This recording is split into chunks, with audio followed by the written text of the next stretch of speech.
I'm LeAnna Beach with Berkshire Hathaway Home Services, and this is Tyson Bean. And it's really funny that that's what Cheryl said, because ever since you came to work at Berkshire Hathaway 15 years ago, people have always said, "So is Tyson your husband?" And I'm like, no.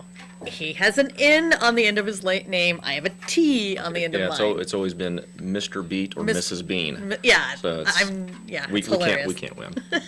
And his wife knows, so if you see her, she already knows. My other wife. So anyway, Tyson works at our office, and he does something a little bit different than I do, so that's one reason I wanted to bring him on the show. You actually own a whole different company called Wichita Rentals. Correct, yeah. So with Wichita Rentals, what we do is we deal with a lot of investors who are looking for opportunities to diversify their income or cash flow.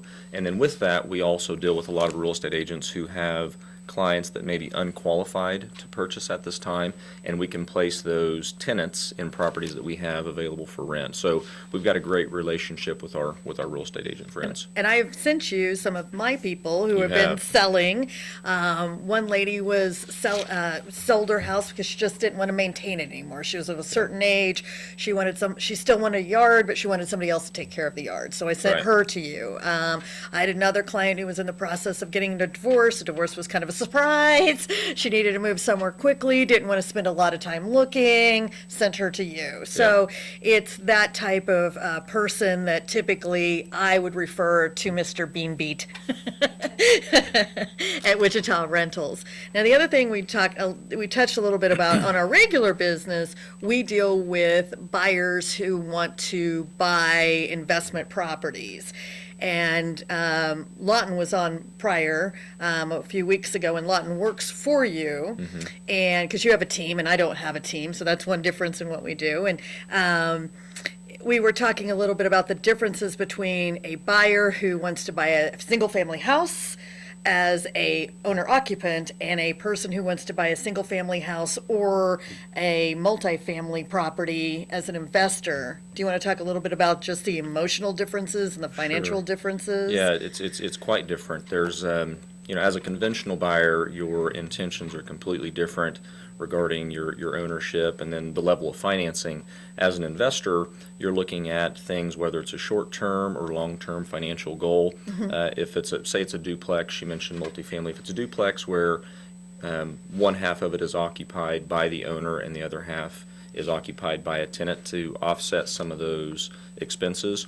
We see that a lot for maybe first-time investors where they want to get into it. It's the least amount of cash and down. the least amount of risk. And the least amount of risk, absolutely.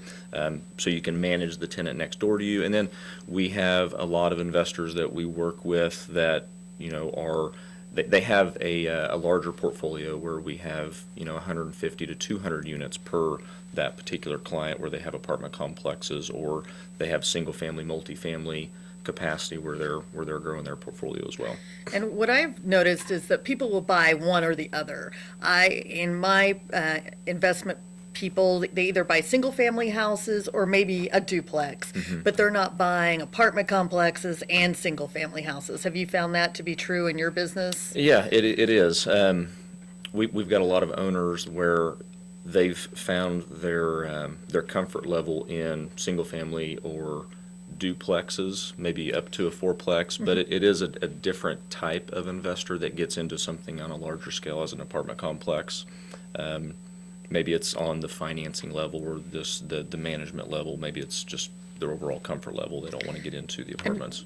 When you talk about apartments, we're talking about units that are 12 to 24, or you're talking 600, or we call them doors in the business. So you buy a door, not particularly a unit, because a unit could be a unit of 6 doors. Right, okay. Right. Yeah, we're buying doors. Each door is an opportunity of cash flow. So anything from 12 up. I mean, we will have some of our lower, not lower end investors, but our smaller investors where they may take their single family and duplexes and roll that into maybe a 12 to 24 unit. Right.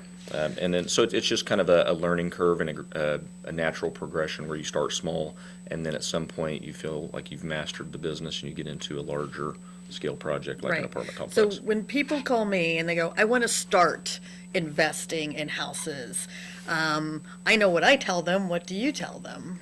Yeah, so what we do, and we've had a lot of realtor Referrals, because some Yeah. people, some realtors don't want to deal with this, and that was the conversation that LeAnna and I had, is I'm kind of an unusual agent where I do residential, new homes, land, I'm selling guys some house with farm on it. Yeah. But I do investment stuff as well, but if I didn't, and I didn't want to try to learn all the cap rates and all the other new words, I would just refer them to you.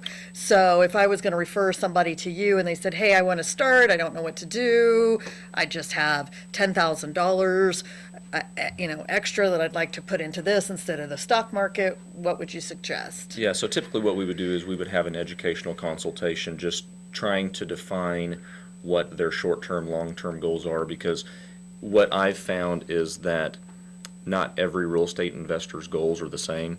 And the beauty of that is that you could be a real estate investor, I could be a real estate investor, and we would never be competing for the same opportunities. Right. Because within the real estate industry and the investment opportunities, it's so diverse. Right. Which is why it's such a great business. Right, and next week, David Lay's going to be on talking about commercial. Yes. Which is a whole different animal. It is. So we're just talking about houses and apartments today. He's going to come in and talk about commercial. So, people, oh, I want to do commercial. Well, usually you start with a couple duplexes, and Yeah. it's a progression. I always compare it to dating. You start out holding hands. Yeah, yeah. And then maybe you make out. Yeah. And you keep moving it And on. then you propose, and you might get married. Someday you might get married. So there is a lot of opportunity in real estate investing. Absolutely. Right. So one of the pieces of advice I always give a first-time investor is to pick an area where you're going to be a lot of the time, either by your house, where you work, by your favorite food establishment, because you're going to have to go there about once a month, whether you think you will or not, and fix something or deal with collect something. rent. Well, I don't have that problem, so but mine are in my neighborhood, Yeah. and I made that very clear to my renters that your landlord lives down the street. You're either going to like that or you're not, and I think it really helps. With the relationship between my renters and me, but some landlords don't want that. But I always suggest that it be somewhere on your route and you just don't have places all over. Is that Sure. something you also say? Yeah, and I think that makes sense logistically, but it also goes along with, that's probably a comfortable area for you to invest in, whether it's real estate wise. So yeah, I would go along with that, absolutely. Okay. Well, our time's up, and as I always tell everybody, this goes so quickly Yeah. because we have so much more we could talk about. But if you're really interested in investing in real estate, you can call either Tyson Bean or LeAnna Beat. We both work for Berkshire Hathaway East, and our phone number is 636-2323. Have a good day. Thank you guys, appreciate it. Thanks, LeAnna. We're out.